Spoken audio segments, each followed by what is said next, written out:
राज्याच्या 2024-25 वर्षाच्या एकूण खर्चासाठी अंतरिम अर्थसंकल्प सादर। अर्थसंकल्पात 6,522 कोटींची तरतूद। यंदाचा अर्थसंकल्प म्हणजे कंत्राटदार जोमात आणि शेतकरी कोमात, उद्धव ठाकरेंची सडकून टीका।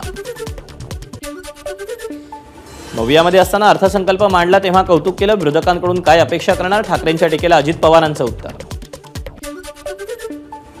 विरोधकांच्या टीकेला कामातून उत्तर देणार, विरोधकांना टीका करण्याशिवाय दुसरं काम नाही। ठाकरेंच्या अर्थसंकल्पावरील टीकेला मुख्यमंत्री शिंदेंचं प्रत्युत्तर। 26 फेब्रुवारीपासून राज्यात मराठा आरक्षण लागू, शासन निर्णयाचं राजपत्र जारी, मात्र भरती प्रक्रियेत आरक्षण लागू नाही।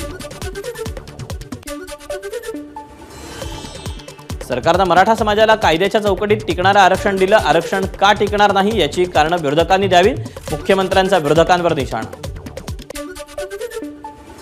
विधान परिषदेतही जरांगेंच्या आंदोलनाची एसआयटी चौकशी करण्याची मागणी, तर जरांगेंना अटक करा, भाजप आमदार प्रवीण दरेकरांची मागणी। एसआयटी चौकशी चांगली आहे, बिनधास्त करा, सगळ्या मंत्र्यांचीही करा, मला मिटवण्यासाठी षडयंत्र रचतायत, मनोज जरांगेंची एसआयटी चौकशीवर प्रतिक्रिया।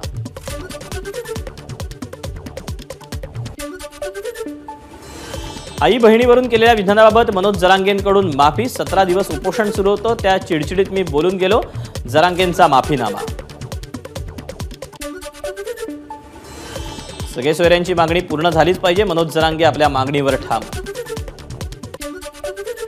राजेश टोपेंच्या कारखान्यावर जरांगेंच्या आंदोलनाचं षडयंत्र रचलं गेलं, संगीता वानखेडेंच्या वक्तव्याचा दाखला देत प्रवीण दरेकरांचा राजेश टोपेंवर आरोप। 1% दोषी आढळल्यास राजकारणातून संन्यास घेईन, प्रवीण दरेकरांच्या आरोपांवर राजेश टोपेंचं स्पष्टीकरण। अशोक चव्हाणांनंतर मराठवाड्यात काँग्रेसला पुन्हा मोठा धक्का, काँग्रेसचे ज्येष्ठ नेते बसवराज पाटील यांचा भाजपात प्रवेश। उल्हासनगर गोळीबार प्रकरणी भाजप आमदार गणपत गायकवाड यांच्या कोठडीत वाढ, गणपत गायकवाडांसह तिघांना 11 मार्चपर्यंत न्यायालयीन कोठडी। अशोक हांडे, जब्बार पटेल आणि सदानंद जोशी यांना मराठी नाट्य परिषदेचे पुरस्कार जाहीर, शिरवाडकर पुरस्कार अशोक हांडेंना, वसंत कानेटकर पुरस्कार जब्बार पटेलांना, तर सदानंद जोशी यांना बाबूराव सावंत पुरस्कार घोषित।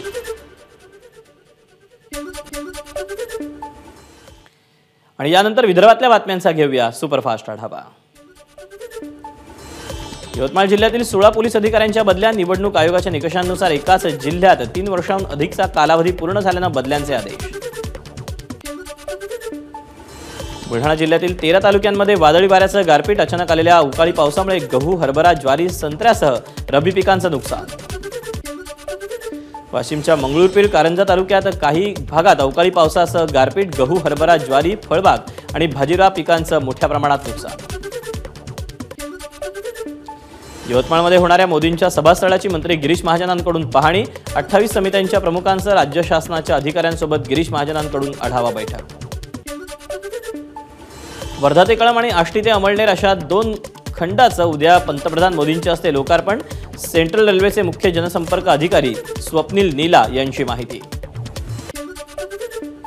भंडाऱ्यात गोसीखुर्द धरणावर विदर्भ युवा क्रांती ढिवर समाज संघटनेचं जलसमाधी आंदोलन, गोसेखुर्द धरणामुळे ढिवर समाजाचा रोजगार बंद झाल्याचा आरोप।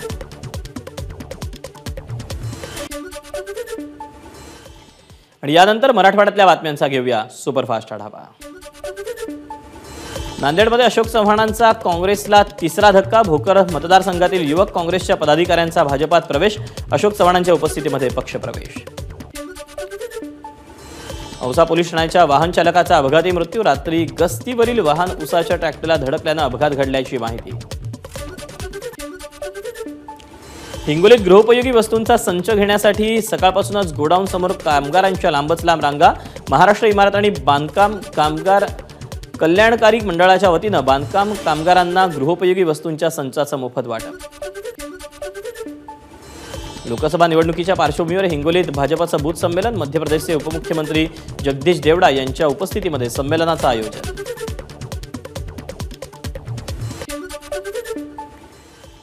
आणि मराठवाड्यातल्या बातम्यांचा आढावा घेतल्यानंतर पश्चिम महाराष्ट्रातल्या बातम्यांचा घेऊया सुपरफास्ट आढावा।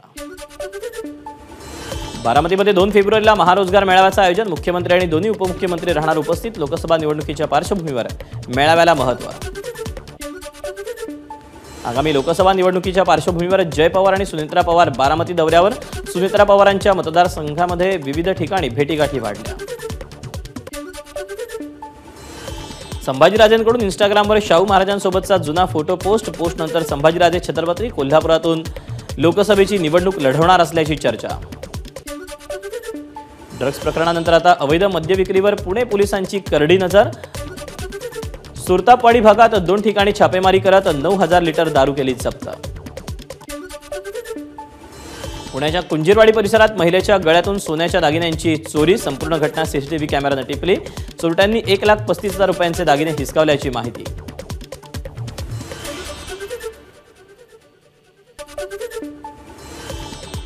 पुण्यातील भिगवण इथं रेल्वे गाड्यांच्या थांब्यांसाठी रेल रोको आंदोलन. कोरोना काळापासून भिगवण रेल्वे स्थानकावरील एक्सप्रेस गाड्यांचा थांबा बंद करण्यात आला होता. तो पूर्ववत करण्यासाठी रेल रोको आंदोलन.